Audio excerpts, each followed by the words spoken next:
Good morning, everybody. Welcome to the North Dallas Plano Career Focus Group. Can you all hear me out there? Give me a little thumbs up.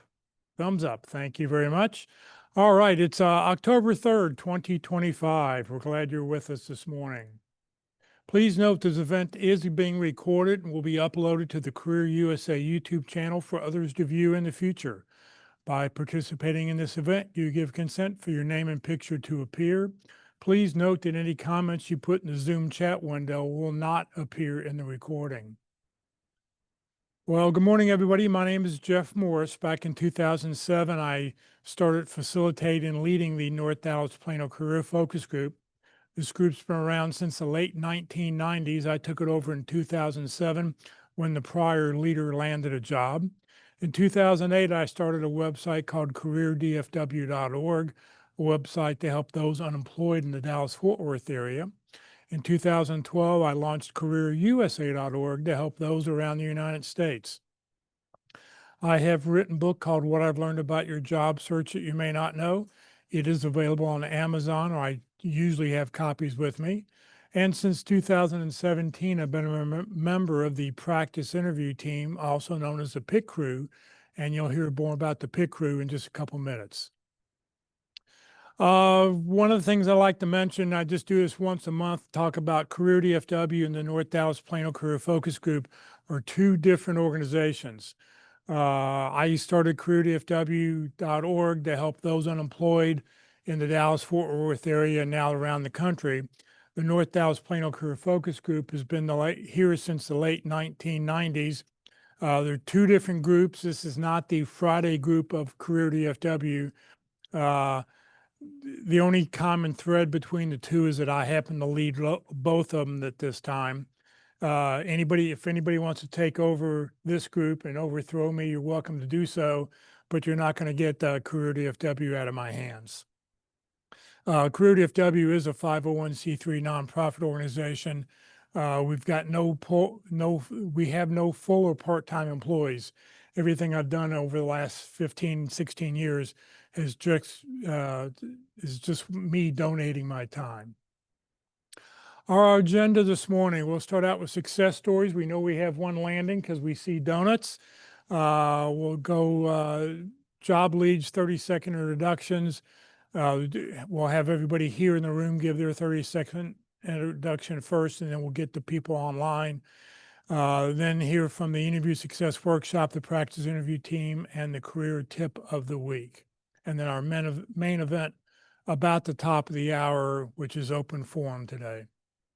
All right, well, we're going to start out with success stories. We have a donut provider, so come on down, donut provider, and tell everybody your good news.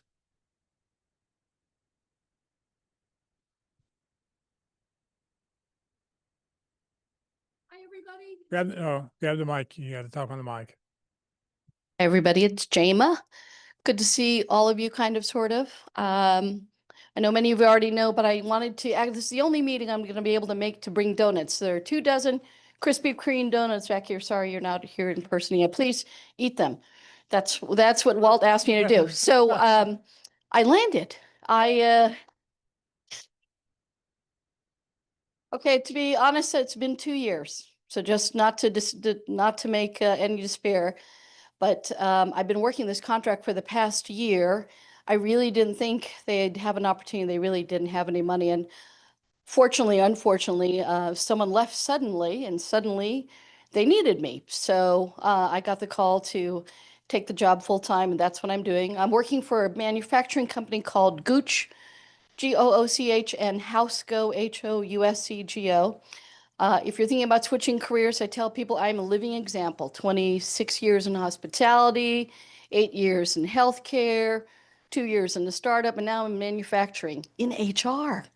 I'm an operations girl. I used to send all the HR issues to HR, and now the HR issues are coming to me. I'm going to learn a lot about FMLA and short-term disability really, really fast. But my role is actually HR special projects and talent program implementation. So still in my wheelhouse for operations. So that's what I'll be doing. I technically started about a week ago. I'm going to be traveling to California every week for the next 5 or 6 weeks So this is the only meeting I could make to bring you donuts. So my words of wisdom advice, go to Pit Crew, get an interview. If you're afraid of interviewing, if you've hired somebody, then volunteer, because during this time period, I don't know about any of you, but you really start to get depressed and try to wonder whether or not you provide any value. Volunteering gives you that lift to be able to give back. And giving back helps you get better and be someone people want to help. So have the right attitude. People, if you help people, they're going to want to help you. So be that person to do that, and negotiate, negotiate, negotiate. So I was able, with Dee Robinson's help and all the sessions I went to at Frisco Connect, South Lake Focus Group, and here, to negotiate. Even though I'd been there for a year, I felt kind of bad because they knew me, but you know what? It was like I negotiated severance, I negotiated 2 different bonuses, and then I negotiated PTO. So don't be afraid. The worst they can do is say no. And so anyways, I'm so proud to know all of you. Please chase me on LinkedIn. Never forget to stay connected. I'm not going to do it. But I will tell you the first year was tough for me because I'd go to these networking groups and I really didn't do the work that Walt and Jeff and everybody tell you to do. It took me about 6 months to get moving. Do the work. It's worth it. And get out of the house and network. So let me know if I can help any of you. Donuts in the back. Bye, everybody. I'll be here for another 30 minutes or so. Okay. Okay, thank you very much. Congrats, J-Ma. Thanks for making it out. All right, anybody else? Any other landings or anything? Any landings on the line? Okay, you online people, you got to get to work here, okay? All right, let's see here, next slide. All right, it's time for everybody who's online, if you will, open up the chat box. Please put in your name, position you're looking for. Please put in your email. Last week I had 2 people sign up with just a LinkedIn profile, no email, and on their LinkedIn profile, there's no email. So there's no way to reach out to talk to those people. So please put that in there, LinkedIn address, phone, city you're watching from. Give us 2 or 3 target companies that we may be able to help you with this week. And then if you have companies that you have connections at, please put that in the chat window or in the chat box, and maybe you can help somebody else who's here currently trying to eat donuts. We're going to have to pass these out here. All right, 30 seconds on the clock.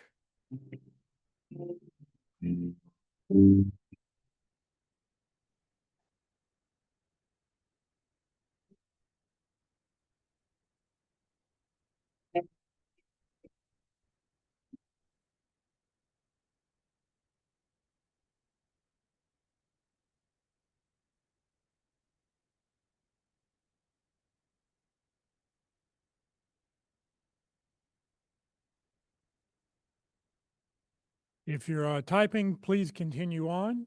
What we're going to do now is we're going to have our 30-second introductions for those people who are here in the room. So if you all want to come on, come grab the mic, and you all can do your 30-second introductions. Hello, I'm Paul Husar. That's H-U-S-A-R. I'm a Director VP of Customer Service and/or Technical Support. Equinix and Rich Tech Robots are looking for me. If you know someone there, please help them find me. Those robots need help. I can help with contacts at LG. I'm Paul Husar. Thank you. Good one. Hi, I'm Casey Cockrell. I'm looking for a VP of operation roles. My target companies are basically any small manufacturing company in the North Dallas area. And I have contacts at Pepsi and SRS and a bunch of distribution companies. Connect with me on LinkedIn. Thank you. My name's Casey Cockrell. Thank you. Good morning. My name is Tim Farrell. I'm an electrical design verification engineer. I need contacts at Collins Aerospace, Aero Electronics, and Muon Space. I have contacts at Raytheon, and my name is Tim Farrell. Thank you. Good morning. I'm Christine White. I'm looking for a fixed asset accountant role. I have no target companies right now. My name is Christine White. Thank you. Good morning. My name is David Coward, and I'm looking for a senior client account director position. This week, I'm actually targeting some small to medium-sized companies in the Dallas-based area, maybe some startup companies where I could add my value in working with their clients. And I have contacts at IBM and PwC and Manpower Group. Again, my name is David Coward. Thank you. I think I need to put a star on the floor so people know where to stand. Hi, my name is Gabriela Villafaña. I'm looking for commercial finance or pricing roles. I need contact. I don't need any contacts, mostly beverage or consumer good products companies. I have contacts at Southern Glazers Wine and Spirits, and my name is Gabriela Villafaña. Thank you. Good morning. My name is Tiffany Ford. I am seeking HR business partner, HR manager leadership roles. I am seeking contacts at American Airlines or USAA. I am Tiffany Ford. Thank you. Hi, my name is Tracy Dye. I am actually looking for a part-time job and I want help with resumes. I want to look at a job in Michael's or a Hobby Lobby or Half Price Bookstore type thing, and I'm trying to transition. So that's what I'm doing. My name is Tracy Dye. Thank you. Good morning. My name is Kathleen McGregor, and I'm looking for a paralegal position, preferably in a corporate setting or a law firm. And I'm looking in the North Dallas area and Collin County. I don't have any target companies this week, but I do have connections in the banking industry. And again, my name is Kathleen McGregor. Thank you. Good morning. My name is David Glasscock. I am looking for a sales or business development role. And I need contacts in the construction or software space. I have contacts with a lot of small to medium size contractors, and I'm looking to stay in that space. My name is David Glasscock. Thanks. Thank you. Hey, good morning. My name is Christopher Arnold. I am looking for any job that has a very flexible schedule and is violent felony charge friendly. And once again, that is Christopher Arnold. Thank you. Bye. Brett Cooper. I'm a physician looking for healthcare administration, insurance medical director, or consulting roles. I have no target companies this week. Brett Cooper. Thank you. Anybody else in here?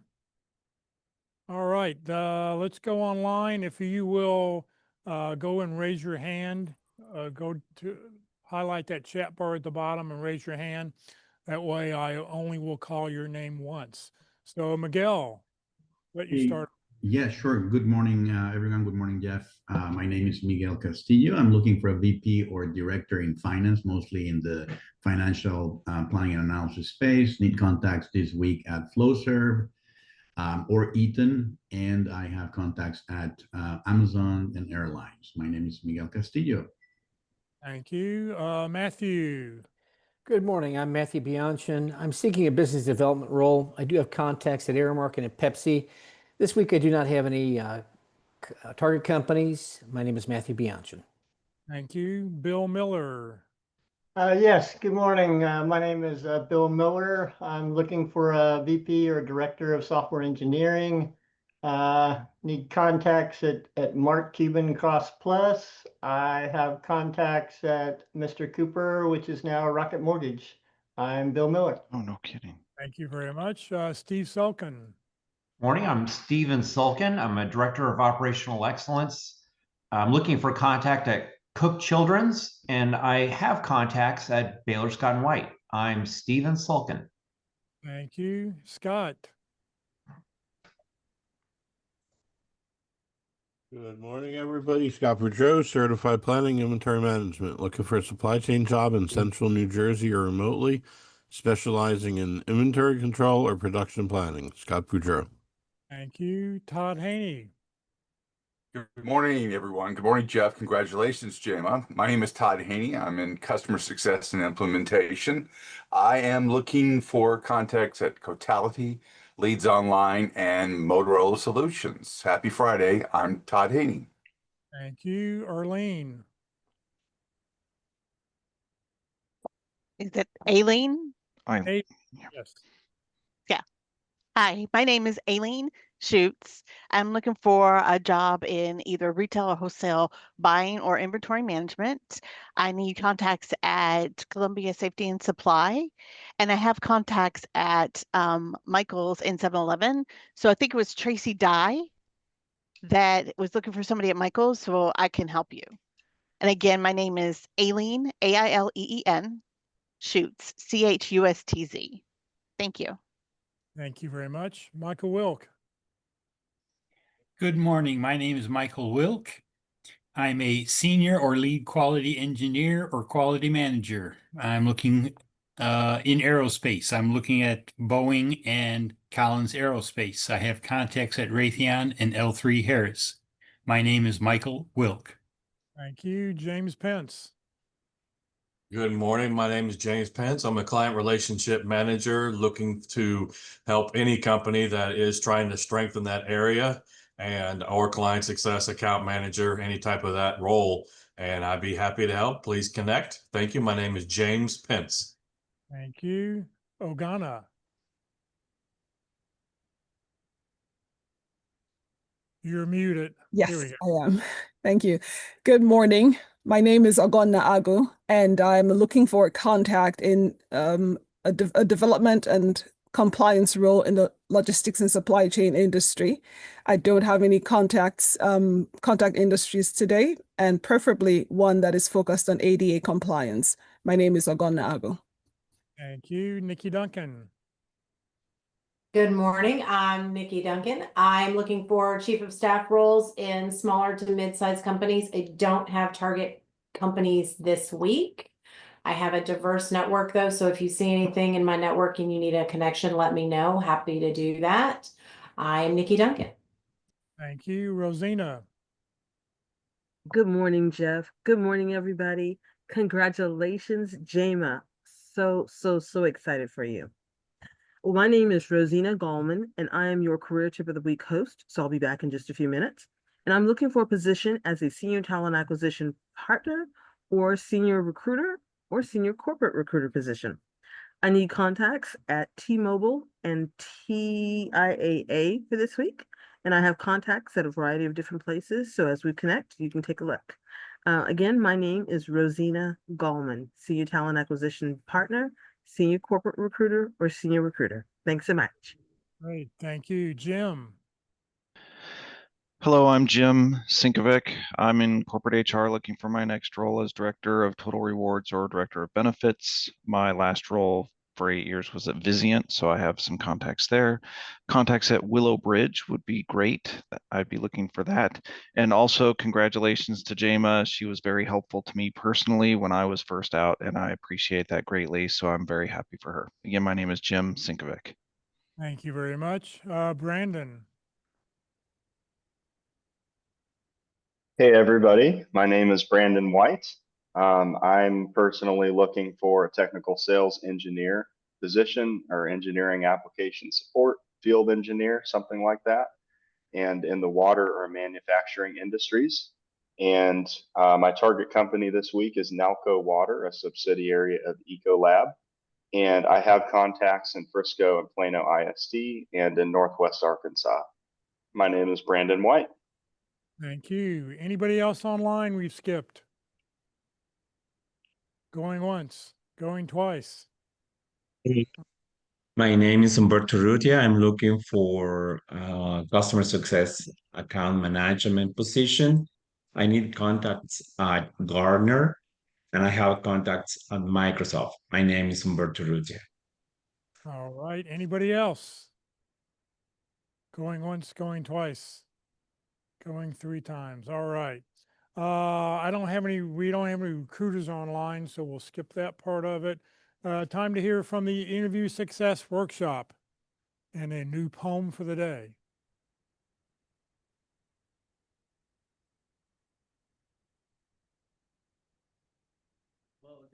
One. It's great to be here. And Jama Ball, we are losing one of the best job support people in the country. with all the help she's gotten individually and in a group and with people and the support she gives. So she's one of the top. So we lose you gratefully, but sorrowfully. Okay. So my name is Walt Glass. I help people with their job skills in interviewing.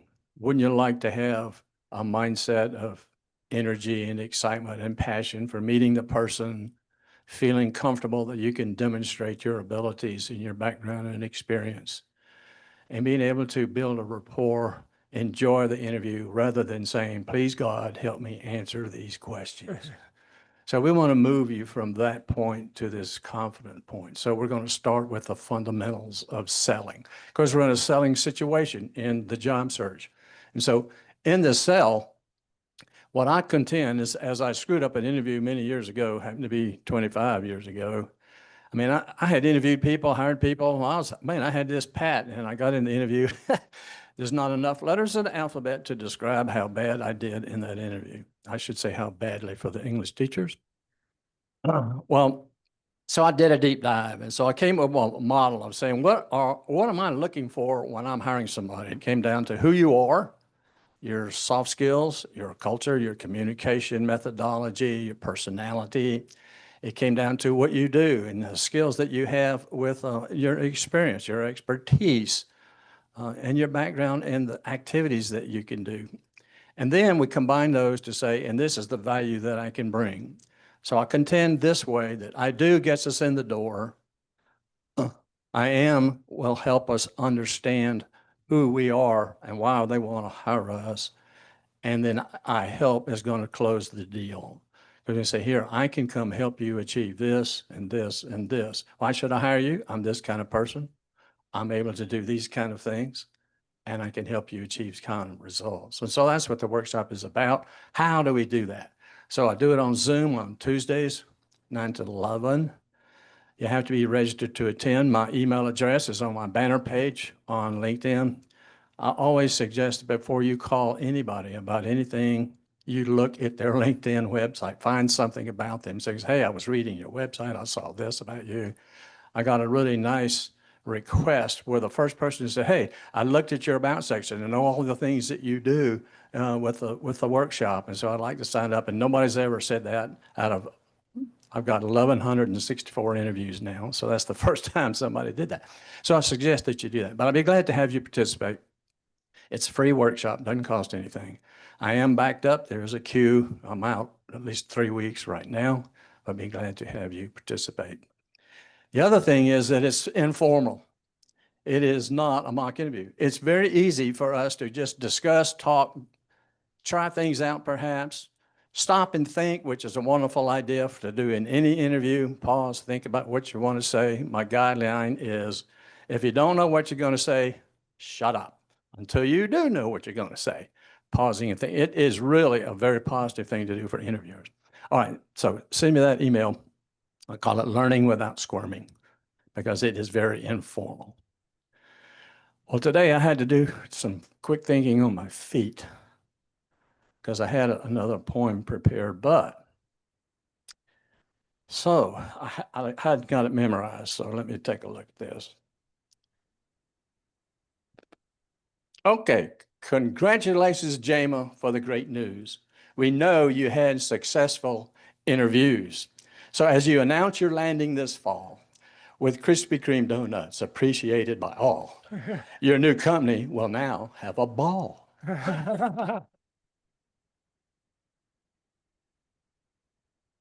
Very good. Thank you, Walt. All right, let's hear from the practice interview team. Paul. Hello, I'm Paul Hussar, and I'm very excited to talk to you about the practice interview team, the PIT crew. We do just that. We give you the opportunity to practice your interview skills live in front of a 3-person panel. This gives you the opportunity to experience the interview in person and learn from and get specific feedback from people who have hired and fired people before. We have a panelist of three people who will spend a lot of time preparing for your interview. If you will contact the pit crew, submit your resume and a specific job description, whether it's one you're actively working or an aspirational description, we will review that and be prepared to interview you and give you that specific feedback. We always need panelists, so if you've been a person who's hired people and if you've terminated people, we can use you as a volunteer to help conduct these interviews. The practice interview team meets here the first, third, and fifth Wednesdays of every month.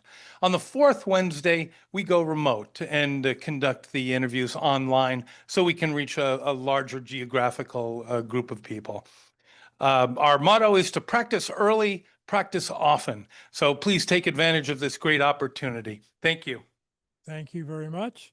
All right, time for the career tip of the week. Good morning, Rosina. Good morning, Jeff, and again, good morning, everybody. Happy Friday. All right, this week's tip of the week. I know you've heard it before, but I'm going to try and go ahead and say it one more time. Mindset, confidence, and differentiation for a job interview. That is the title of this week's career tip of the week. And it's brought to you by Google Gemini. And all I did was use that as the title prompt that I put into Gemini to get the information for you for today. So, an effective job interview strategy hinges on developing the right mindset, projecting confidence, and intentionally differentiating yourself.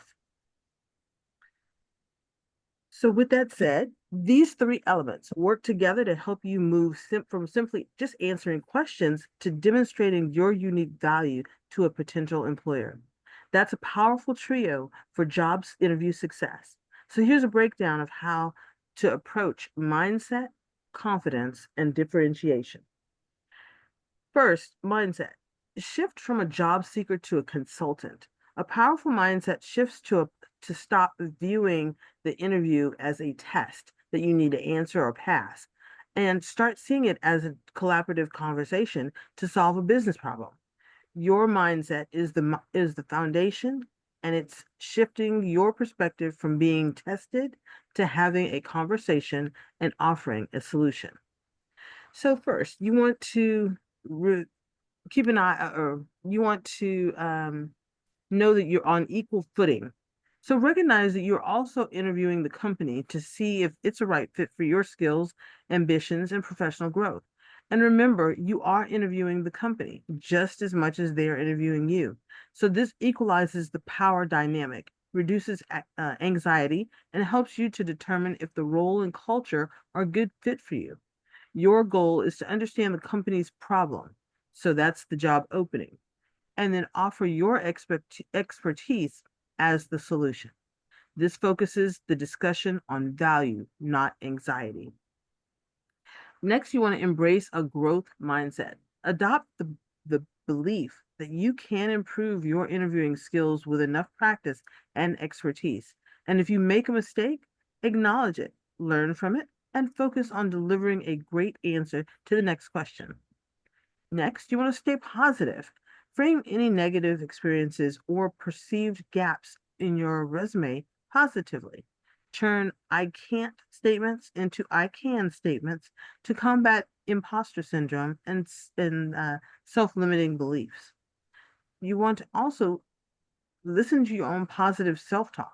Replace negative self-defeating thoughts such as I'm not a qualified person with positive affirmations.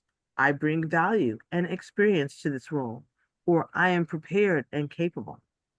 And last, you want to focus on what you can control. You can control your preparation, your attitude, and your effort. You cannot control the final decision or who else applies. Focusing on your preparation reduces uncertainty and anxiety. Prepare thoroughly, but understand you cannot control how the hiring manager feels about you. Focus your energy on your presentation, attitude, and the quality of your answers. Next, confidence. You want to project your self-belief. So confidence is the belief in your own abilities, which translates into an interviewer's belief in you. You can project this throughout your preparation and be conscious of nonverbal communication. So confidence is cultivating through preparation and self-awareness. So I kind of broke this article into two different portions of confidence. First, you want to prepare for confidence, and then next, you want to exhibit that confidence during the interview. So when you're preparing for confidence, you want to have master preparation. Research the company's mission, vision, values, products, and culture. Review the job description and prepare stories that directly align with the requirements using the STAR method, which is, of course, situation, task, action, and result. And then feeling prepared is the #1 confidence booster. So you want to highlight your achievements. Create a personal inventory of your past successes and accomplishments that are relevant directly to the job. Rehearse articulating these stories confidently. And this doesn't mean memorizing the script, but rather getting comfortable articulating your accomplishments clearly and concisely. And then you want to build your personal brand.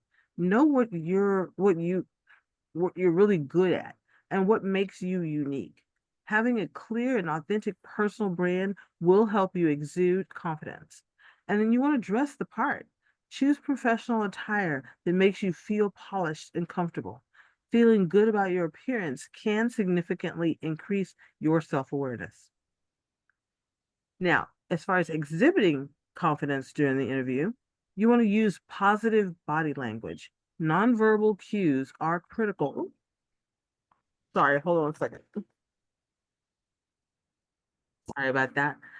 During the interview, you want to maintain good posture, make consistent eye contact, and speak clearly at a steady pace. A firm handshake, if you're in person, also conveys self-assurance. You want to have mindful speech. Speak calmly and deliberately. If you need a moment to think, it's okay to take a pause. It's better to offer a thoughtful answer than to rush and ramble. You want to also have positive framing. Never badmouth your previous employers, and when discussing challenging situations, focus on the positive outcome and what you learned. And then you also want to ask questions in the interview by asking insightful, well-researched questions. This shows genuine interest and helps you to determine if the job is right for you.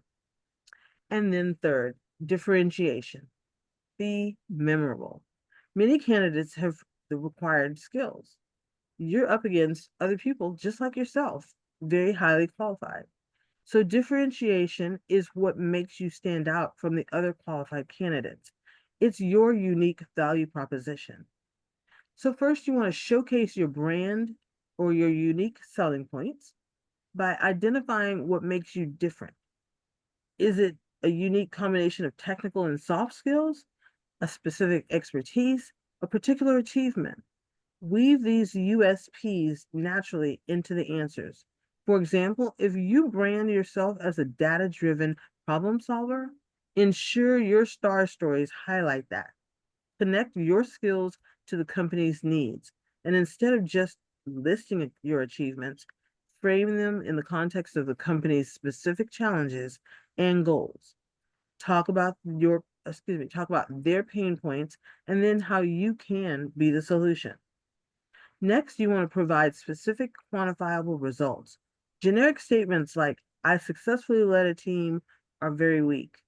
Differentiate yourself by qualifying your results, such as, I led a team to redesign a process which resulted in a 15% reduction in project completion time and save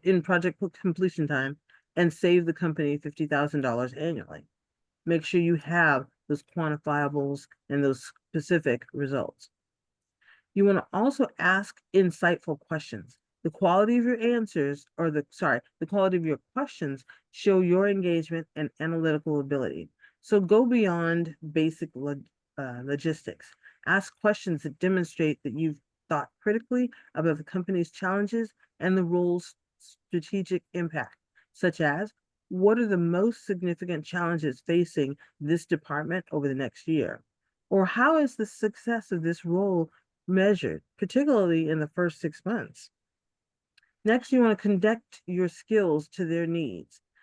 Don't just list what you've done, explain how that experience directly addresses the company's current needs or pain points, and frame your past as the solution to their future challenges.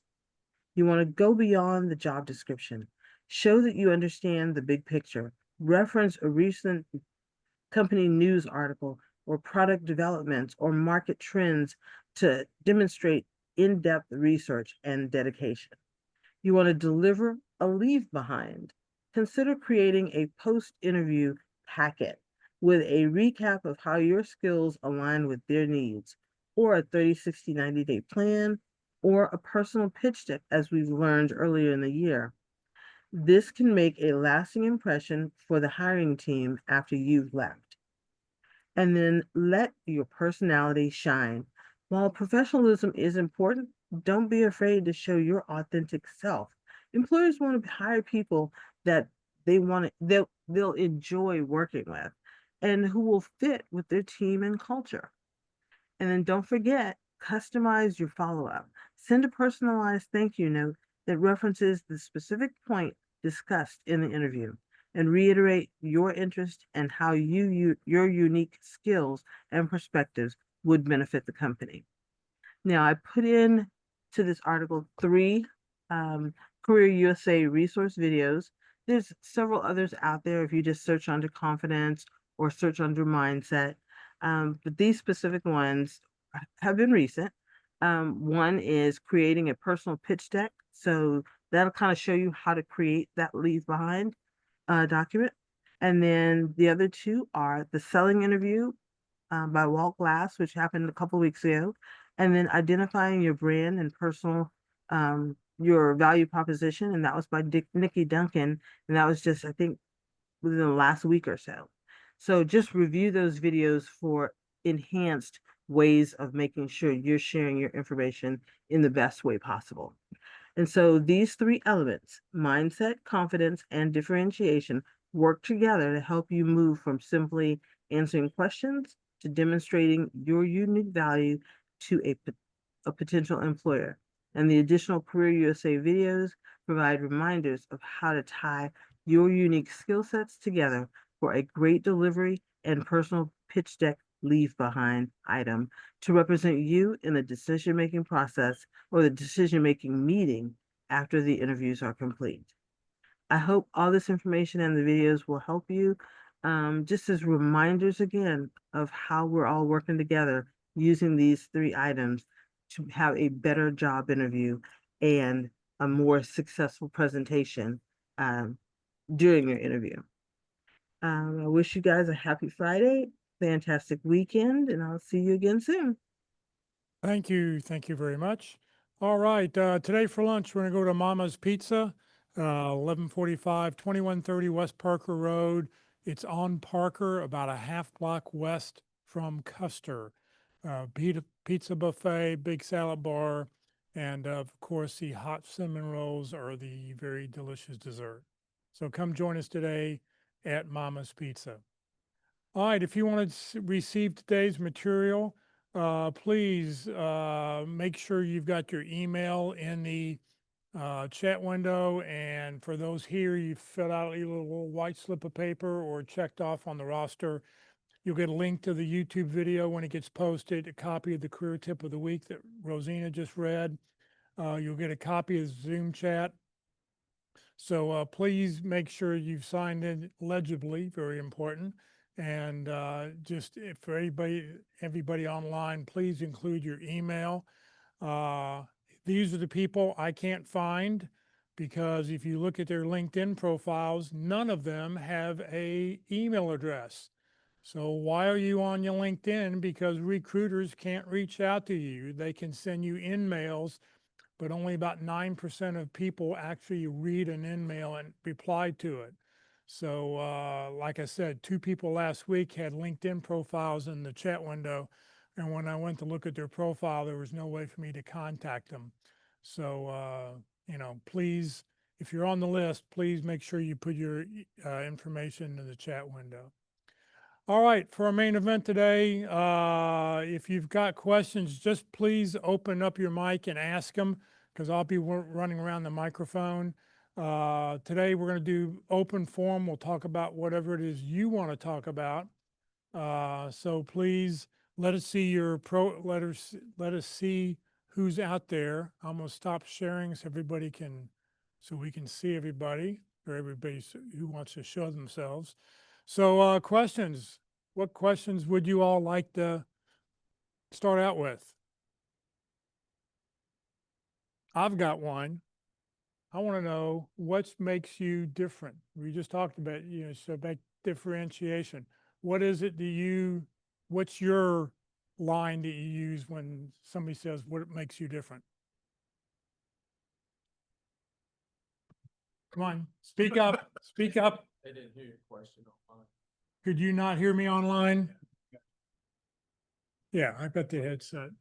I heard you. Okay. Who wants to tell everybody else what makes you different? Matthew has his hand raised. Matthew, just unmute and just shout it out. Oh, I'm easy. I'm the only guy you will ever meet in your entire life that smiles walking in and out of a jail.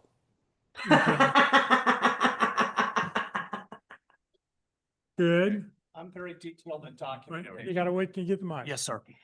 This is Tim Farrell. I'm very detailed at documentation. I write very detailed emails. My boss always knows exactly what I'm doing. Okay. What else? Here we go. Get my steps in today. I love to organize. I'll use Nikki's what she says. I take chaos and make it organized. Okay. What else?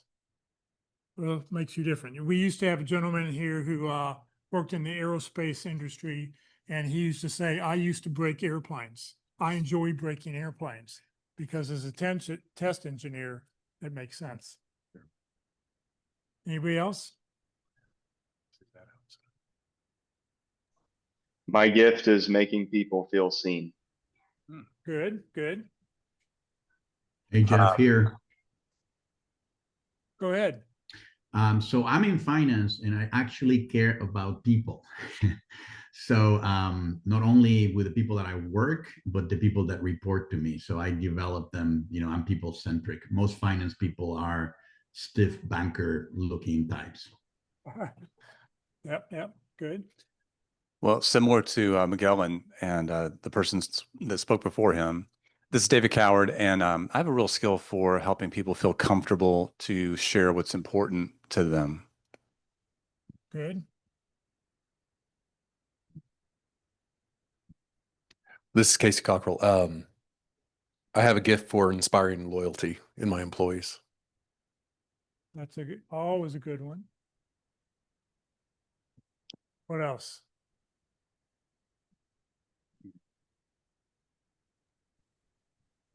Kind of to the point, I work in HR, which is very people-centric, but my superpower is I'm also a nerd. I like the numbers. So I'm the HR person that can sit in finance meetings and do the numbers and tell how the numbers impact the people.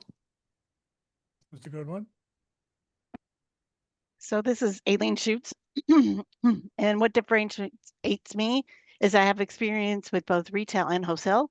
So I know how to get the product into the actual warehouses and then what happens to the product once it is received into the stores.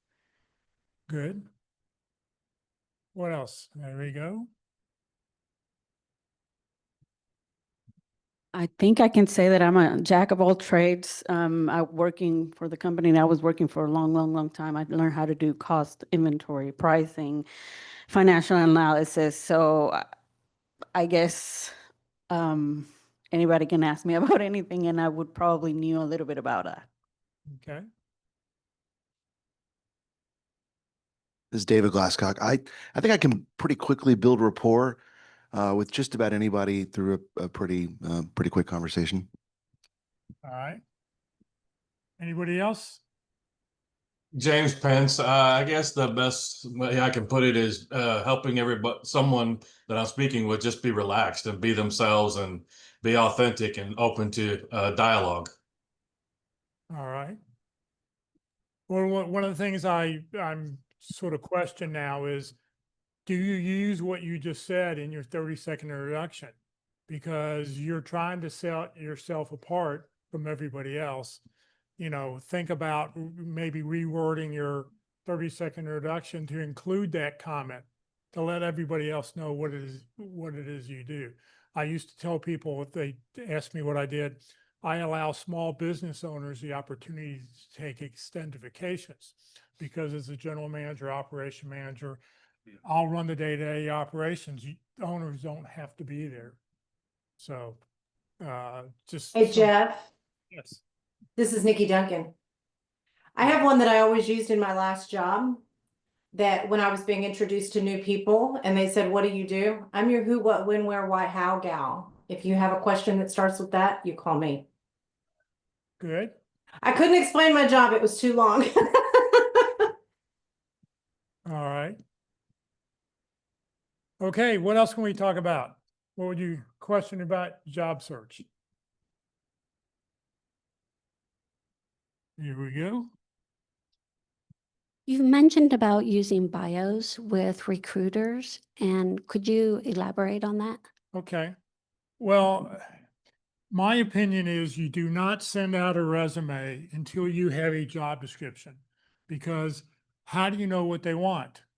They could be looking for a customer relationship specialist, but you put down that you're a customer service rep, and they may not make the connection between the two. So by sending out a one-page bio, that's a sort of a high-level document, 4 paragraphs that talks about who you are, a couple accomplishments, and a little bit of background information. And hopefully it's a fishing hook. It's that hook to get them to call you on the phone, because I mean, that's all a resume is. Resume is just a hook to try to get you to call. I think a one-page bio, I think everybody should have one. It's extremely effective. You can go back and look on the YouTube channel. Minna Brown was here last to talking about it, and it's just a great way. She's got one of the 3 books that I recommend people buy. Her book's called Be Sharp. You can get it on Amazon. I think it's 16 bucks. But the second, make sure it's a second edition. The second half of the book has got about 30 or 35 different bios in the back of it that she's read and recommends that people do, and how to talk about yourself, because it's, you know, like I said, what are you trying to do? You're trying to get the phone call. If you get, what can you use to get the phone call? So if you're networking with somebody, when you send out a resume, you're saying, help me, help me, help me, I'm looking for a job. When you send out the bio, you're just telling people who you are and what you can do and how you can help them. So, you know, I just think a bio is an extremely effective tool to be used. Jamie, did you use it in your job search? Who, Thanks, Jeff. Actually, I use it just the way you described it, because it's hard to apply and create a resume. You want to customize it for the job description, but for recruiters, I think I called it used to be called a handbill, right? Or something like handbill or a bio. Yeah. And we had lots of samples, but absolutely. And I put my photo on that. I would not on my resume, but I would on my bio. So people remember who I am. Yeah. And I got some great feedback and good questions for that. So, and that's something you'd also, I would say, post your bio on LinkedIn. You don't want to post a resume because your resume isn't customized. You don't know what they're looking for. So wouldn't the about section in your LinkedIn basically be the bio? In your one page, you can do other things. I'll send you one.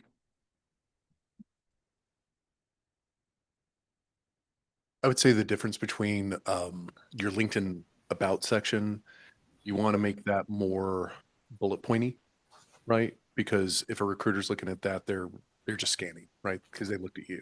If you're sending it to them, you have the opportunity now to tell a story, right? And so the bio is a bit more of a story versus I did this, this, this, and this, right? Anybody else? Who else? Anybody in here got a bio that you're using? Jeff, this is Nikki. Yes. I have a one-page bio. I actually put the link to a template for it in Canva. If anybody wants it, they can pull it into their Canva account, save their own copy, and then edit it.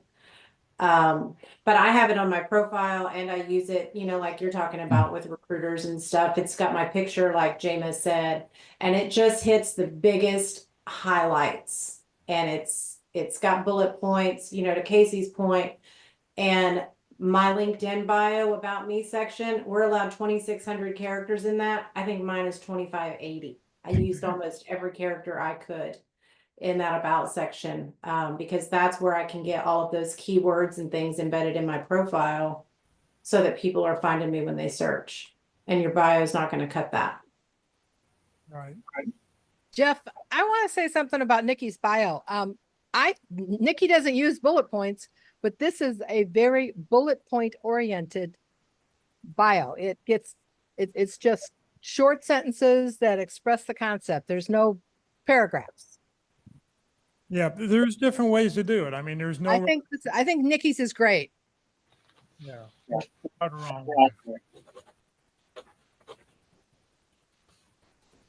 Anybody else want to talk about bio? I have one, and I think I wrote it when at some point some time ago with Brian Steidinger's group, and it's really called a little bit more. It's a bio, but it's called a career profile. Has a picture, has everything. But the one difference I think is that in this career profile, you also have a sample of target companies. And really the way I use it is when you have a one-on-one with someone, you're trying to give them also an idea of not only the industry or potentially, you know, if you are looking at specific companies, what type of company you're looking at. Yeah, that's real effective if you're meeting somebody in person for a networking meeting. But you wouldn't want to accidentally send that to a company and you don't have their company listed on there. Absolutely. That's why I made the point. Yeah, you have to have two different ones. One, you know, for that personal, just meeting people here to let people know who you are. But if you're interviewing with a company or you're meeting with somebody from HR or a specific company, you've got to make sure their company is the first one listed on there. Huh? Jay Pissarro will tell us that again. Oh yeah, Jay will talk about that in 2 weeks when he's here. Okay, what else can we talk about? That one, yes. I would just like to know more about the leave behind. I know we talked about that very briefly earlier, but I'd love more information on that. Okay, so what do people leave behind after a resume? I mean, after the interview, what do you leave behind?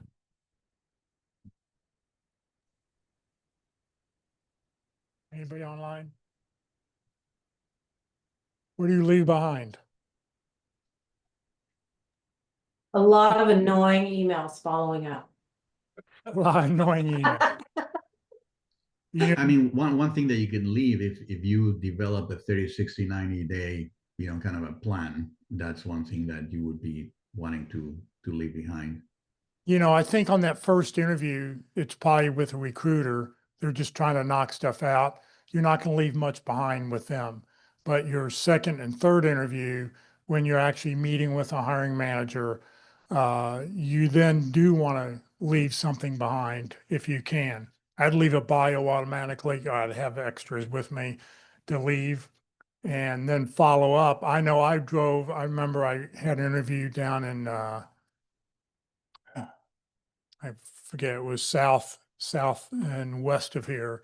And, you know, it was like 60 miles for me to drive back there. And I'd go back the next day with handwritten thank you notes and a leave behind just so they would remember who I was and what we were talking about. So, you know, I wanted to make sure they got it and I wasn't going to put it in the US mail and I dropped off at the front desk.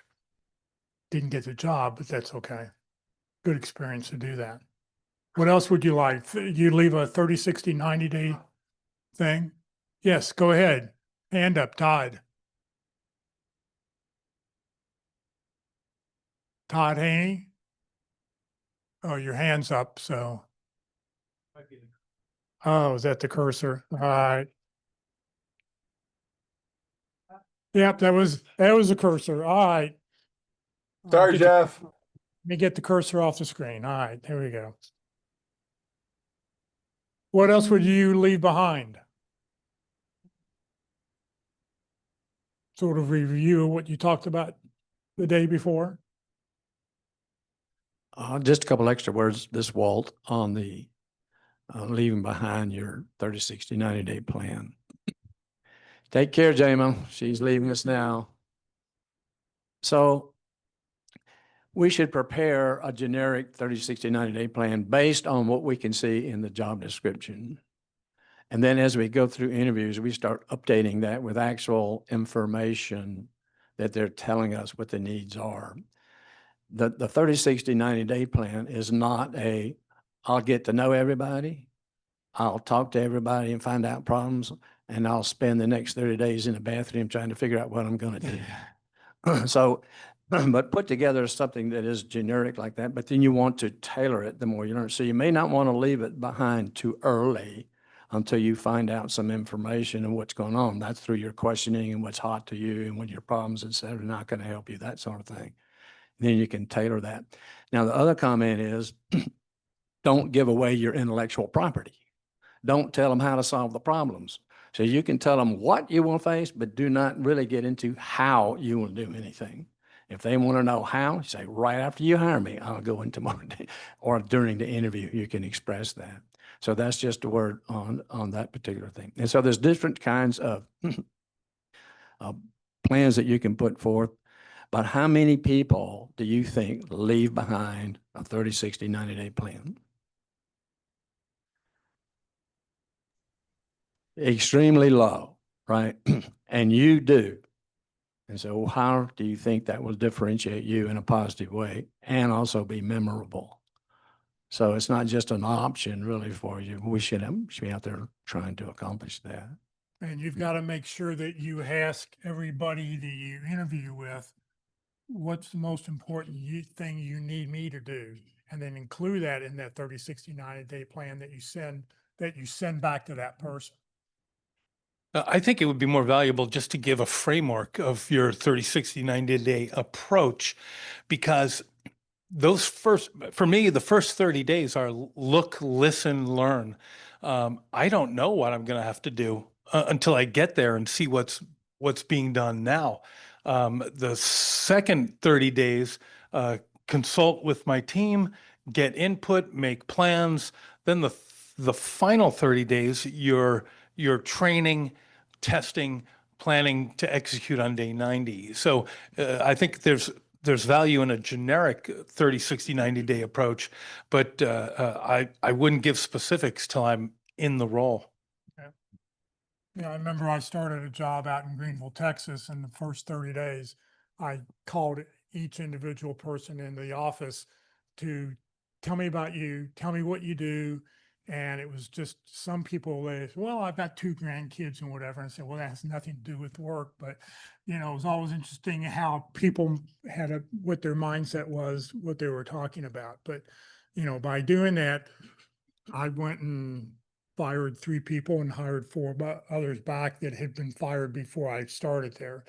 So, that's what you got to do in manufacturing to get back to going again. Okay, what else can we talk about? Can you put your comments in email or set me a chat? Because I think the generic 3 things you just mentioned are, I think, really good comments that need to be written down.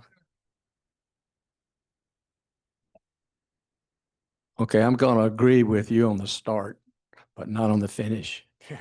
And so the start is, I know all of those things generically. You don't have to tell me what you're going to do in the first 30, 60. I know you're going to meet everybody. I know you're going to make plans. I know you're going to, I know all that. So that plan doesn't tell me, but I'd start with that. And then during the interview, you say, okay, what do I need to do for you in the first 6 to 9 months? What do I need to do for you in the first 90 days? So in my 90-day plan, I say, okay, I'm going to pay attention to this issue, this problem, and we start tailoring it as you go through it.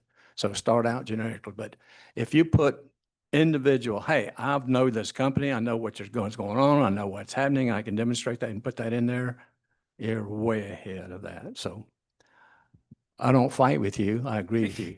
But there's some more to do to it than that. And so I'm sitting next to Paul and he's bigger than I am. And so I have a little fear. All right, what else can we talk about? I have a question about an interview, or a question back to the interviewer, if Yeah. I may. Okay. I recently just had an interview, and I'm praying very hard that a third interview comes up. I find out next week if there will be a third interview.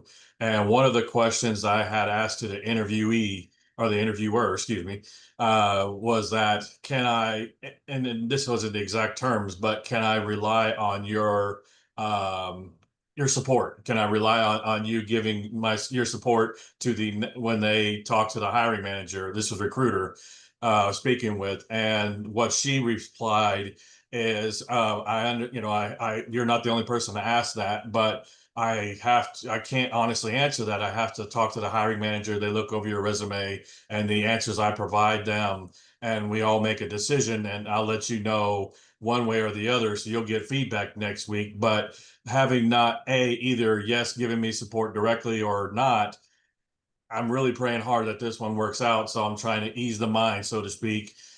Is that a negative thought? Is that should I look at that positively, that she's not saying no, but still saying that, I'm trying to make a positive spin out of it, if that makes sense. Comments? Here we go. So if you think about it from her perspective, or his perspective, whoever the recruiter's perspective was, yes, they can't legally give you that kind of information, right? They can't say, yeah, I'm going to support you. So I don't think it's a bad thing that they said what they said. They were being very careful. So just for your own, thought process, it's not a negative that they said what they said. It's not particularly a positive either, but maybe the way to ask that question in the future, instead of directly, can I have your support, would be something along the lines of, what strengths do you see in me that fits this role? Right. So spin it the other way, to where they're just giving you feedback on what they've seen, because they can totally tell you that. Right. But they can't, I'm going to go take this action on your behalf later. Does that make sense? Oh, yes, sir. Thank you. Yeah, the question I like to ask at the end of an interview is, how do I compare to the ideal candidate? Not to the other candidates. How do I compare to the ideal candidate? Whatever you're looking for. Because they may mention something that you haven't talked about. You have the experience, but it hasn't come up in an interview. Miguel, go ahead. Yeah, no, I agree with the last comment. I think that what I ask slightly also different, just that I don't seem to be a little too pushy, and and people actually, I could rub them the wrong way. Is there anything that I didn't cover that you would need to make sure that you are comfortable that I can do a great job in the position that you're hiring for? Okay, thank you. Anybody else? I'll just say, I mean, I like how some of you are phrasing the answers or this question. I pose it back to the interviewer, kind of like Miguel said. I asked him, are there any boxes that I haven't checked, right? Anything that's important to you that we haven't talked about, right? I just want to make sure we've covered it all. So I kind of do this checkbox idea in the question. There's no right way here. I don't know what the magic is. I'm still unemployed, just like you. Thank you. So this is Tiffany. I want to just go off of kind of what Jim just said. I think that is a good piece.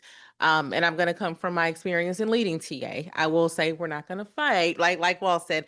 But the recruiter can tell you, yes, I'm going to, give you, they can. And sometimes you'll hear it at the end. They'll say, oh, this was a great conversation. I'm going to get this over to the hiring manager. Sometimes they'll say it, sometimes they won't. Doesn't mean that they're going to, doesn't mean that they won't. What I'll say just from the initial question is, whether you ask that question or not, they can say whatever, right? They're going to say, oh yeah, this is a great conversation. And then you'll hang up and they'll put it in the trash, so you just never really know.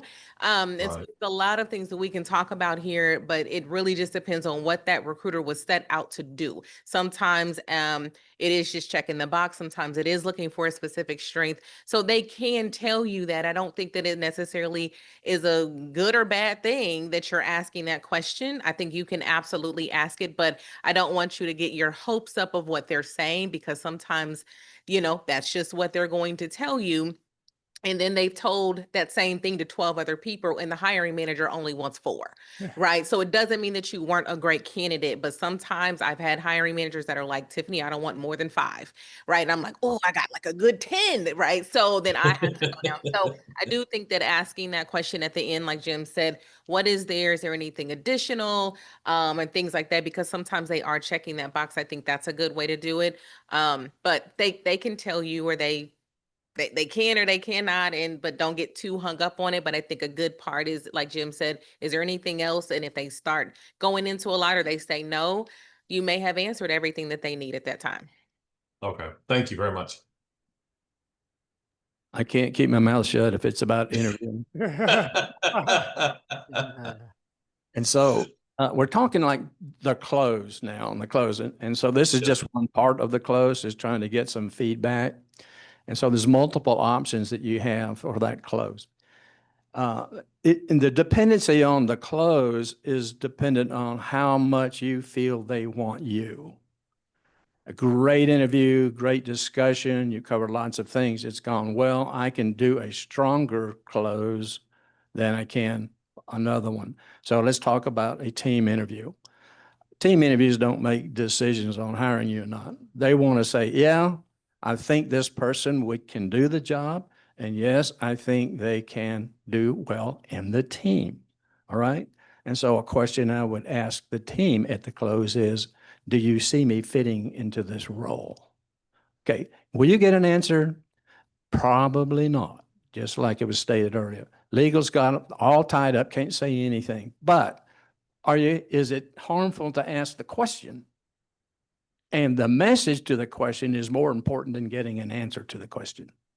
So I don't recommend is there anything I haven't covered? The answer is no, we've covered it all. We've done it all through if I had more questions, I would ask them. So that one you might want to ask, but I think it's a lower on the option choices, depending. Secondly, if it's really a great interview, really think it's good, said, look, you talked about a salary between $80,000 to $90,000. I'll come to work for $85,000. We get started Monday.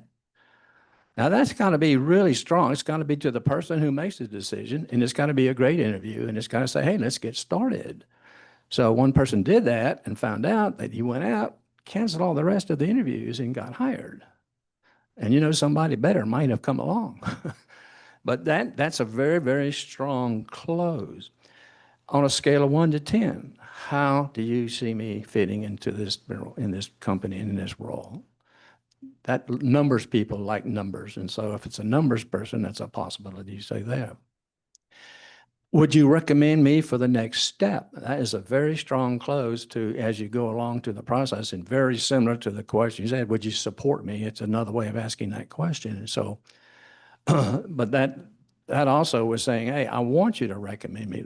How would I compare it to the ideal candidate from, Jeff? So Jeff, that's a good one. I got that in the workshop too. So the message is, I want to be the ideal candidate. So if we want to be the top candidate, and we always say that in the message, that's what we're sending. We don't really care if they answer or not. We're lucky if they give us an answer.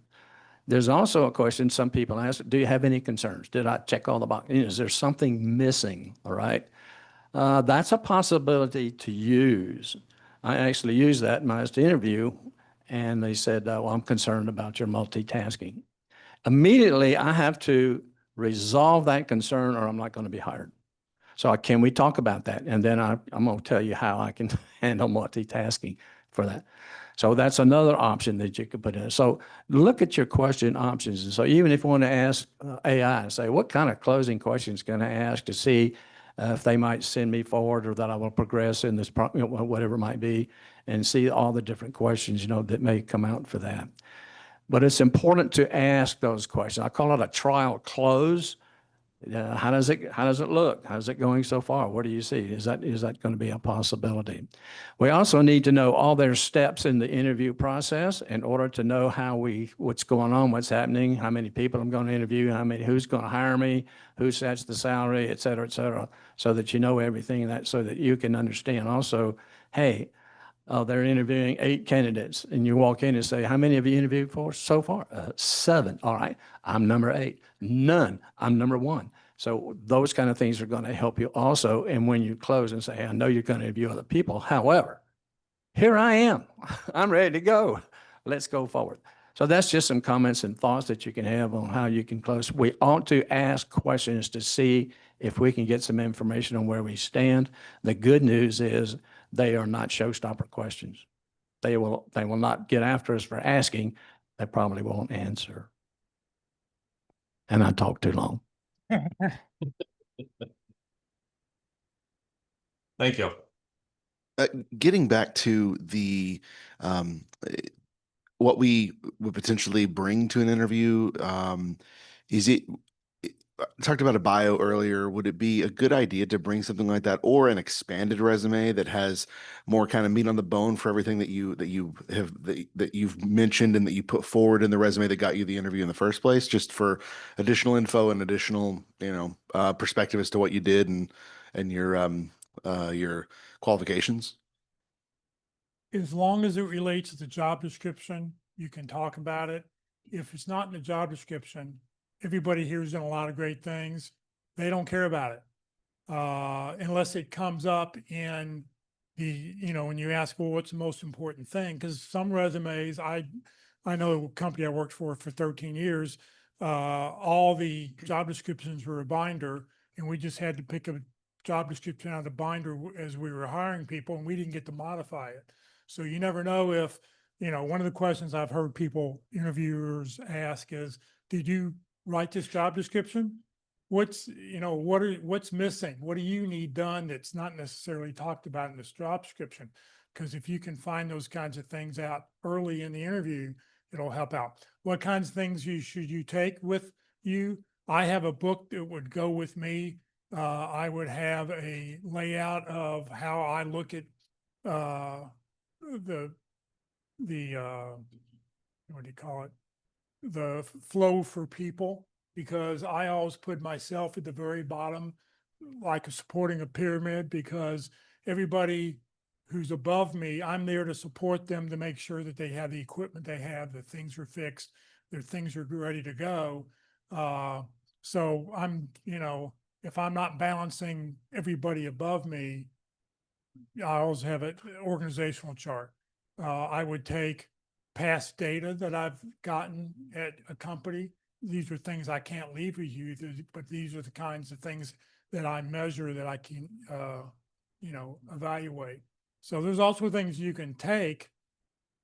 You don't have to leave them, especially say, you can see the layout in my charts. This is what I measure. I can't leave it with you because it's proprietary information from my prior company. But I just want to be able to see the kinds of things I do. What else do people take with them? Yeah. Walt mentioned something that I've wondered about, and that is reading the people you're interviewing with. I think that's important. I'd like to hear what other people think. I had a recent interview with a person, and he and I just clicked. We got along really well. At the end of the interview, he said, well, look, I know we're at the end of our time, but I do want to give you the chance to ask your questions. And I'd been asking the most important questions throughout. So my answer to him was, well, I do have a few more questions, but we can review those my first week working with you.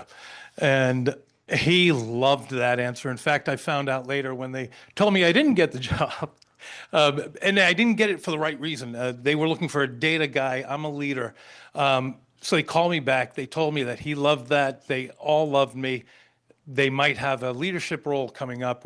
Can they call me if they do? And the answer was yes. So I think that's an important part of the process, is to read the person and kind of, once you get that rapport, approach some of those topics in an appropriate way. Yeah, we used to have a person in the pit crew who come for interviewing and actually do interviews. And he said he went on an interview once, and at the end of his interview, he said, "You know, I noticed there was an empty desk out in the hallway. Would that be my desk? I can start Monday." You know, he was just that forward with. He thought the interview had gone very well, and he thought he could throw that out there. So jokes and telling fun stuff will always get if you can get a laugh out of them, that's great.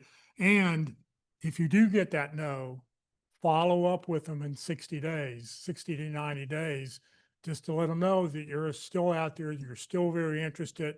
They may have hired somebody that didn't fit. They may have hired somebody who gave a good interview, but it was horrible when they got hired, or just teed somebody off. So, you know, let them know you were there, and, you know, you would still be interested in the company. All right, here's something else. Hand up.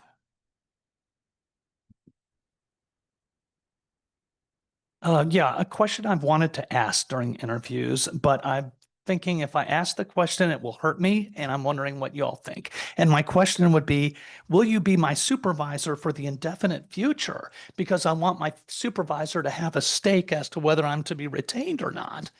Should I be asking such a question? Anybody? Here we go. So to that, a lot of times they don't know.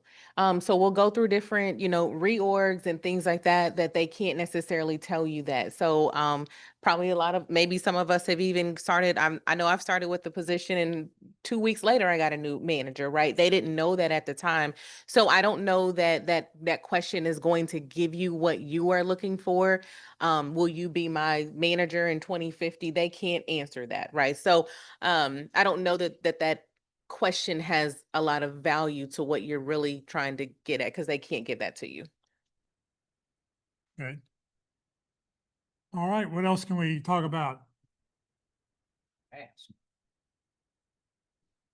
So the question really is, does it hurt to ask the question? Even though they can't give an answer, does it hurt? Is it a negative? How do you see it? Hurts to ask the value part of that. Will you be my manager for different things? But as far as the unforeseeable future, I forget what the word you said, indefinite future. I don't know if that part is going to be, but I think that it is a good question to ask specifically. Are you the hiring manager? And then go into interviewing them about their management style, their feedback, their this and that, start interviewing them about that. But again, they could give you all these great answers, and then 30 days later you move to someone else. Yeah, we had somebody in this group, I still remember the day. She so excited, she got this great job. 3 weeks later, she got a new boss, and the new boss came in and blew everybody out of there because they want to hire their own people. So you never know. You never know. Hey, I think on that, you know, in 2 jobs, I have taken a position, and you know, the manager, the vice president has moved a couple of months afterwards. But I think in the question, the way that you were asking, I think it was Tim who asked the question, but it is really like, what are you trying to get out of it? Is it because you think that you are a good fit with that manager? And so really, if that is what you were asking, then it's a little bit more of a cultural type, you know, question. And maybe then you can think about, you know, if you ask that differently, or if you are potentially concerned that there'll be, like someone mentioned before, like a reorg coming, you know. So it's, I think I don't think it's a bad question, but I would almost think that you might want to think about what you're really trying to get out of the question, and potentially think to ask slightly a different question. One of the questions I think I've mentioned this before, one of the questions my son used to always ask is, where did you go on your last vacation? And they went, well, I haven't been on vacation in 2 years. That should tell you something about the company. So, and he was right. He left them after a year. It was not a good fit. All right, what else can we talk about? We've had some great topics here. Here we go. I've got to build on what Paul said about reading, not just reading the person, but also reading the room, right? Paying attention to details. Previous job, I was doing the interview and I noticed they had a potluck that was coming up the following day. And I said, well, hey, what should I bring to the potluck? Right. And they started laughing and they're like, oh, seriously, would you? And I told them the dish that I would make and everything. I got the job. And then not only that, but the next day I showed up with the dish. And so not only did they see that I was honest and follow through and all this stuff, that we also had some great food. My question is, if you know that you have a criminal past that's going to come up to potentially prevent you from getting a job, do you discuss that during the interview?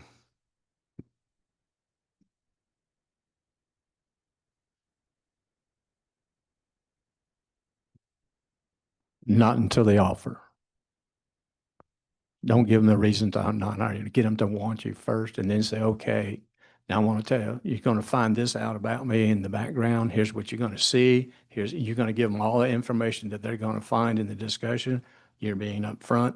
That was a long time ago. I'm a different person or whatever it is in doing that. But there's no need to do that during the interview until they want you, okay? Because then you create the doubt and there's, we'd rather find somebody else. But if they really want you, they say, okay, well, we'll see if we can get past that. And give them reasons and say, this is what happened, what went on. So my daughter was kind of in that situation. You know, she got a DUI. And so they're going to find a DUI, okay? 25 years ago. So it's not a big deal, but that's my suggestion. Yeah, and I would say also be sure to have all the paperwork, so if they want to see anything, you can lay it all out there. So adding on to be prepared, as well said, to talk about it, but where I'm going to differ is we're not talking about it at offer. We're going to talk about it when they get the background check back and ask you about it. Because depending on how the company decides to run their background checks, it may not even come up. So depending on what they're looking for, if they're looking for 7 years, 5 years, DUIs or whatever, there have been background checks where I've pulled, never even came up. Let's move forward. We're getting you started. Let's move forward with a start date. So it depends on what they're looking for.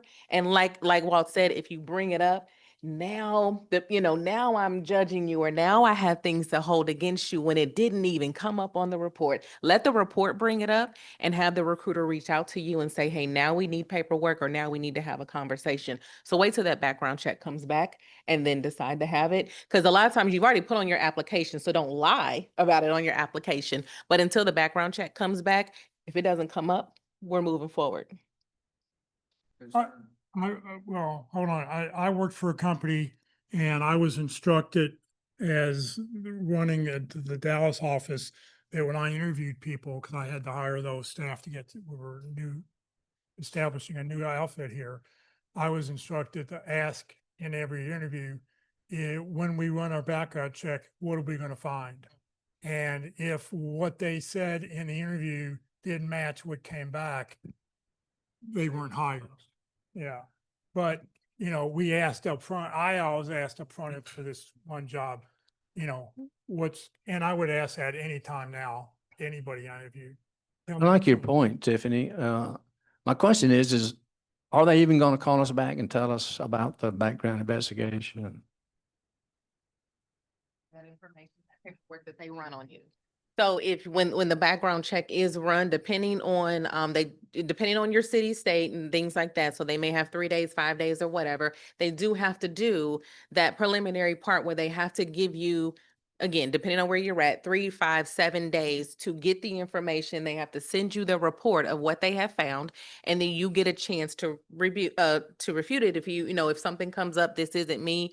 I've had those situations where it's just a common name and we just happen to live in the same city, state, and they got it mixed up. So they're able to provide documentation as to overturn that. And you can send it back to FCRA and do all of the things. So yes, they will let you know. Sometimes the recruiter will just say, there are some things that we have found in your background and we will be sending you this information. They may not give it to you over the phone of exactly what it is.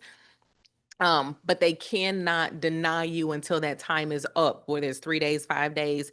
So you have that time to get back to them and say, it's me, or yes, I have this criminal, but if it has nothing to do with the job, if you have a speeding ticket or a DUI, but it's not a driving job, then they may say, yeah, give me the information. Okay, it was in 2013. Cool. We'll be able to move forward with that. Here's your start date. So yes, they do have to inform you, but a lot of, yeah, so by state, yeah, depending on the state, the county, so sometimes like the inner part of New York you do, but the boroughs you may not. So it depends on the parish, the city, the township, all of those different things that occur of how much time they have to give you, but they'll give you that information that the recruiter may not, but the background check company will send you that, all that paperwork. So a lot of times when you're filling out applications and that last page has like New York, Colorado, California, all of that. So they have those different sections where they do have to give you that information. So could I ask, and they're saying, okay, pending the background investigation, can you ask it, will I get a report of the results of that background check? We can ask the question. I understand, but you'll know whether you'll get, under the state law, either you research the state law or your whatever your area law beforehand, or you can ask, well, I get a report, period. It doesn't have to come from them, yes or no. And so first of all, they may not follow the law. Second, yeah. But at least you would be getting a report back, or they can say, no, you won't get a. We've had a speaker who's come here to talk about background checks. So if you go back to the YouTube channel, look onto the playlist for North Dallas Plano speakers, scroll down to look for Mike Coffey background checks. He actually runs a background check company in Fort Worth, and he speaks all over the state for different organizations about what they're looking for, how they work, how there's some really bad organizations out or background checks out there. There happens to be, this is at least 10 years ago, there are at least 11 Jeff Morses out there, one of which runs a little old company, but several of them have very bad credit and they're trying to find me. Not me, but the other me's. So, it's very simple. Mike will talk about some background checks. They just barely skim the cover, what's going on. They don't look back.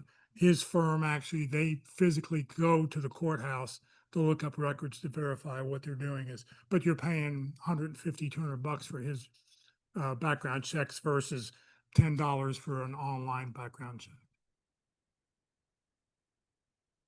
All right, what else can we talk about? Is this the focus group? Yes. Career Focus Group, yes. No. No. So just to piggyback off that though,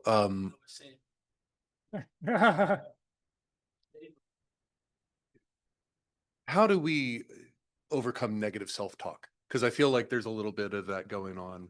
You've identified yourself as that, and that's not who you are, right? And so I think we all do that. So we can maybe talk more broadly to that. Yeah. I don't want to answer that question. I want to talk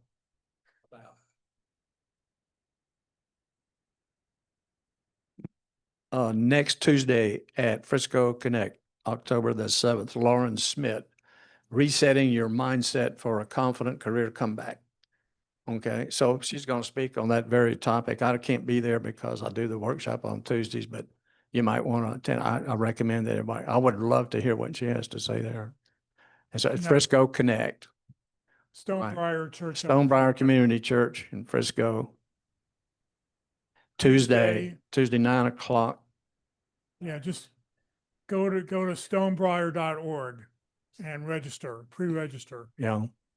That is an awesome workshop that Lauren does. Yeah, I'll be there. It's always a good time. Good to meet everybody. Comments? Bring her on here, please. Yes. On a Friday? Yeah, go ahead.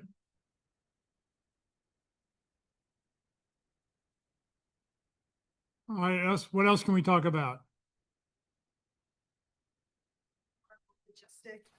Okay, hold on. By the way, everybody in here has to have one more donut before you leave. Thank you, Jeff. I have a more of a logistic and perhaps it's a bit superficial question. I have a virtual interview with the hiring manager next week. And I'm going to be traveling, so I'm not going to be in my normal setup. Do you look right into the camera of the laptop the whole time? Or what is the recommendation? Somebody told me that look at the camera the whole time. Don't look at the monitor. And I think I'm thinking If it too if much. you're so. listening to a question, you look in the monitor. If you're talking, you're looking right at the, if you're talking, look right at the camera. And I would recommend you go online, find yourself a smiley face and cut it out. And for the nose, put it right on the camera to remind yourself to smile when you're looking at the camera. I have one on my laptop. I keep on there. Wall or something, but do something to point out, where your camera is and where you're looking at. I was just gonna say, I put a post-it note with an arrow to the camera that said, "Look here." Yeah. Yeah, just to remind you, because you barely can see the hole on a laptop anyway. It's hard, it's hard to remember. Don't cover the camera. Yeah, don't cover the camera. Yeah, don't cover the camera. So there's three things happening in an interview. We're listening, we're talking, we're thinking. We do not look into anybody, don't look at anything when we're thinking. Our eyes will dart around. That's a normal body act. And if you're trying to force yourself to look into the camera while you're thinking, screws everything up. So it's okay to not look. So guideline, when you're talking, look in the camera. When they're talking, look at them. Right. So you have to have a smiley face so you're ready to go, okay? Just put a little dot there for the nose. All right, what else? Oh, you have everybody online who didn't see this thing. Hold on. Hey, Jeff, this is Cindy Greenberg. I have a question for you and for the group. Yeah. As we're customizing our resumes for the specific job description and job titles, how important is it that it matches the roles and job titles on our LinkedIn experience? You want 100% because recruiters will look at both and go, this person is not telling me the same. They're not going to know what's true and what's not true. So whatever job title you put on your resume has to be listed on your LinkedIn profile. Now, it may not be, the first job title I had out of college, I was an electronic AV Tech 1. What in the hell does that mean? I was a videographer and editor, and I just put that in parentheses after the job title because that's what people knew. So you want them to match. Okay, thank you. Just trying to figure out how to reconcile that because some of the job titles along the way wouldn't make sense to somebody outside that organization. And so I'm kind of like, oh, it's just tough. Thank you. Even if you look up Ruth Lipsky on LinkedIn and look at her profile, one of her jobs that she has, she was called this, but what she actually did was she put in parentheses so people could match it up. Okay, thank you. I also have the same issue with the companies I've worked for because they've all been very small or unknown companies. And so I've put explainers about the company, like $5 million company, blah, blah, blah, under each of those companies so people know what they are. I was going to give you just one other piece of advice. Since you're going to be in a place that you're not familiar with, make sure, see Walt, how he's got his laptop up on books. Get your laptop up. Whatever you're doing, make sure that camera is equal with your face so that you're not looking down at it. You're not looking up at it. You want it to be right even with you. It'll help your posture and it'll help you feel better, right? But also it looks better. And so it doesn't make your face look odd. Right.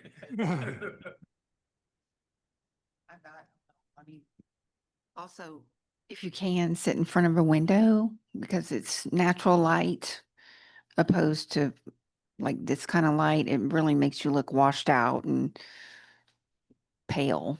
Like, I know it's spooky season, but we don't want to look like that.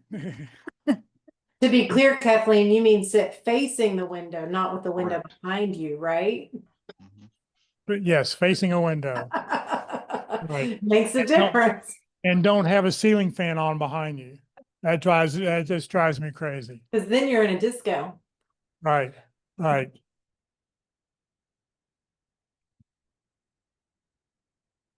Quick question. What about wearing, a full headphone set when you're having like a video Teams interview? Is that rude? Or I feel it enables me to communicate better. But, obviously I don't look as natural when I'm wearing, headphones and a microphone. Right. I don't know. What do people think about that? I would ask the interviewer. Well, and I think it depends on the role that you're being interviewed for, right? So that would be my. I have one other question. It's how to navigate this question, which is taking a position that's a lateral move, or perhaps the title is not as impressive as the title that you last had at your job. How do you navigate that question, or have y'all had to?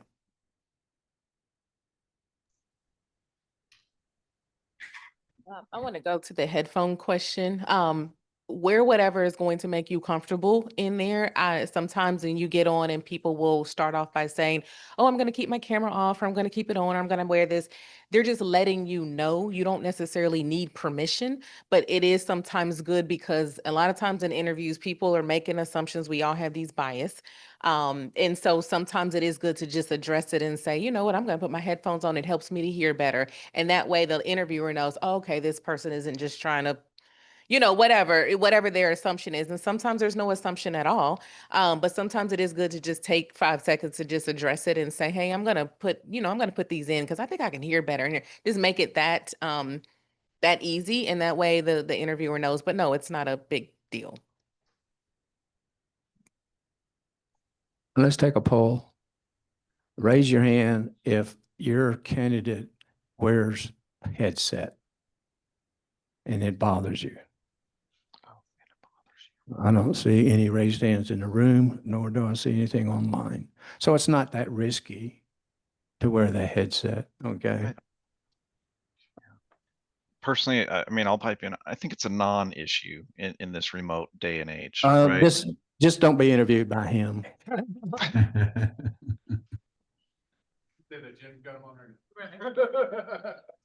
On the titles are titles. They don't translate from one organization to another.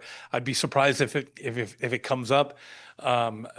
If it does, how do you know that it's a step up or a step down? If you do know, then you can address it more directly. Hey, this is the role I enjoy, I'm successful at, and I want to be a part of this organization doing this, that sort of thing. So that's my take on the titles.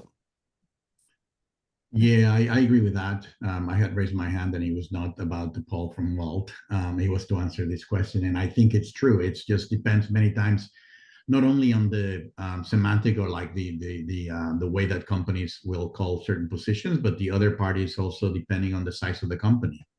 A director in a large company can be a CFO and the SVP or whatever in a smaller company. Sometimes some companies actually like to give you big titles, as they probably see it a little bit as a part of your compensation, right? You feel good about it. So if you're moving from one company to another, it really doesn't mean it's all about the scope. And by the way, to the point that Jeff and Walt have been saying many times, even when you are applying for a job, the job description and as well as the title might not be exactly what what they want you to do. So once again, it's all related, relative to the scope that you will end up doing.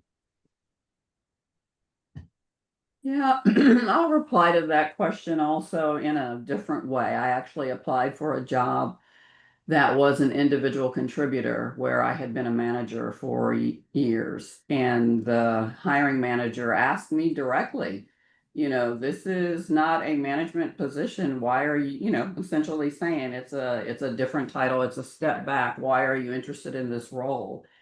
And my reply to her was, I love this field. I think this is a role that I can be very productive and contribute a lot. It gets me back to what brought me into the field. And I was just really in love with the mission of this organization. And I told her that. So I always regret I never got that job because for those reasons alone. But that's another way to look at it, to just talk positively about the company and your contributions. And if I may, just to answer or add to that, I think, and I had, a couple of interviews lately where, there was, not necessarily the title, but you have to convince the people that you want that job, that you are committed to that job, regardless of the position name, or if, like in this clear example, if she was a manager and was trying to be an individual contributor, because they will call you overqualified. They will think that you will be taking as a stepping stone while you get something better. And so the main mission there is that you need to convince them, and it's hard, that you are truly committed to that job that you're interviewing for. Along those lines, I said this kind of in my little speech. I'm looking for a individual contributor job after being a consultant was my title. And before the interview, I have to do a resume. And I think I don't even know what to put on the resume to make it look like I'm interested in this job. Yes, I'm going to do this job. I want to be an individual contributor. I'm closer to retirement than not, honestly, and I just want to enjoy what I'm doing for the next 5 years. And so what do I do about resume? If anyone has any people or suggestions about writing a resume to fit in that kind of thing. When you're looking at a job that you want, you need to take that job description, you need to pop it into AI and have it spit to you what it thinks you should put on it. Then you need to tailor it. And then you need to look for and there's many, you can type AI, there's programs that strip the AI phoniness out of it, but you make sure it's accurate, make sure it's truthful. But that will help you no matter what job you're applying for, is to take that job description, pop it in Chat GPT or something, and let it spit out what, but then you got to remove watermarks and stuff like that. So and then taper it in your language, because it doesn't always duplicate you accurately. So, but that helps. And here you're in this group, right? The people here will help you in that as well. The other thing I think too is that you've got to remember that would be a good place to tell somebody in a cover letter, been this is not what I'm looking for. I do want to be an individual contributor. It's what's very important to me. Just keep it short so that somebody will glance through it quickly. Yeah, you said you were looking at Hobby Lobby or Michael's. Are you wanting to work in the stores or? So I learned this at South Lake Focus Group. If you want the job, go in there and talk to the manager. And a lot of times the application goes through HR in another city or wherever.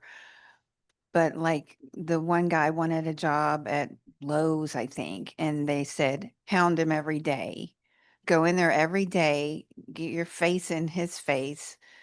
If he likes you, then he will talk to the people and say, I want to see his application. I want to interview him.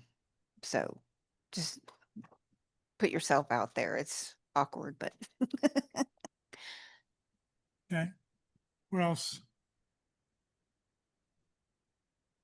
What else? We've got time for one or two more topics. Anybody online? Whoop, we have one. Hold on. So sometimes when you are looking at a job description or for a company, you're like, man, I'd love to work for that company, but you don't know if filling out an application or dropping the resume in the apply section or whatever, if that's going to go to some generic person in another state. What value is there? Is this like a always do this or never do this or whatever, of reaching out to somebody who seems like they're in that role or they're managing that team, or something that somebody who would likely be a manager or somebody like that, to indicate interest and to try to make a different higher level connection than just generic HR or generic hiring group.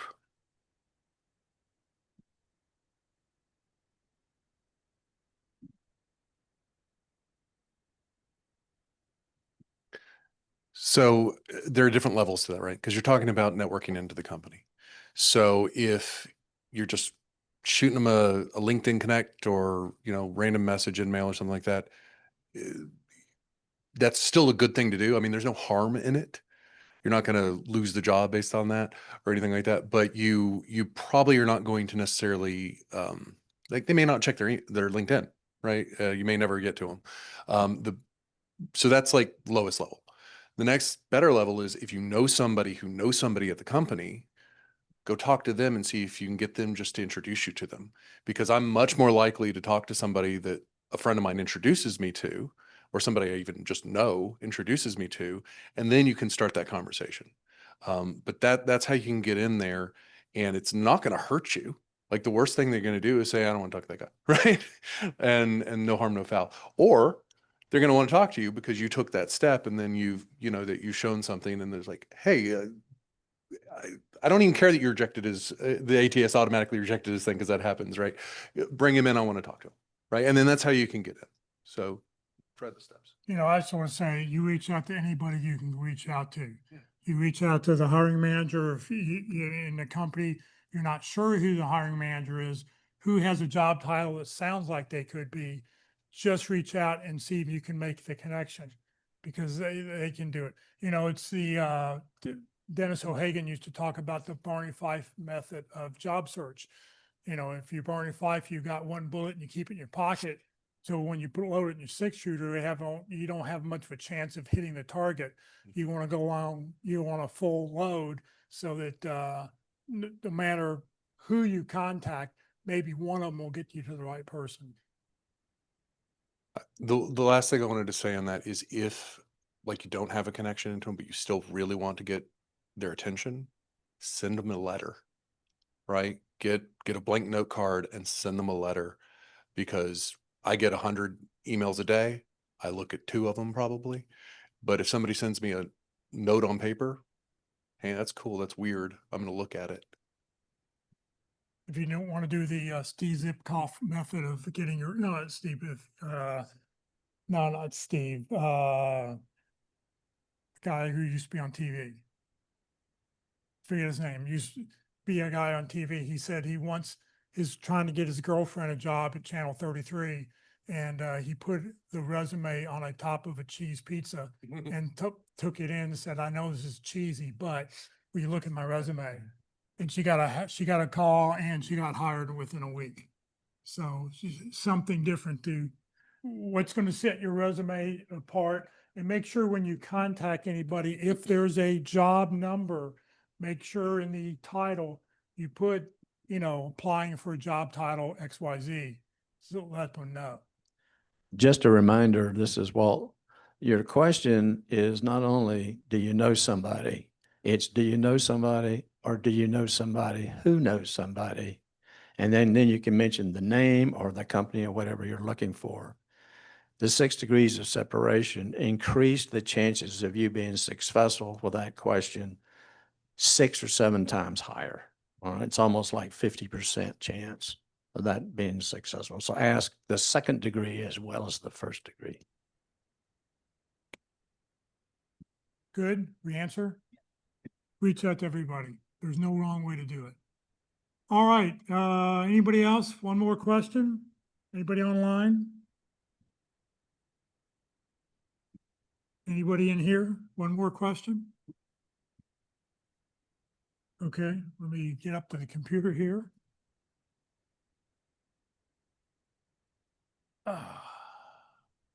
Oh, 31 new questions for me. Okay.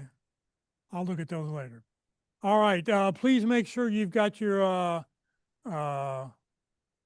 email for those online in the chat window so that I know you're with us.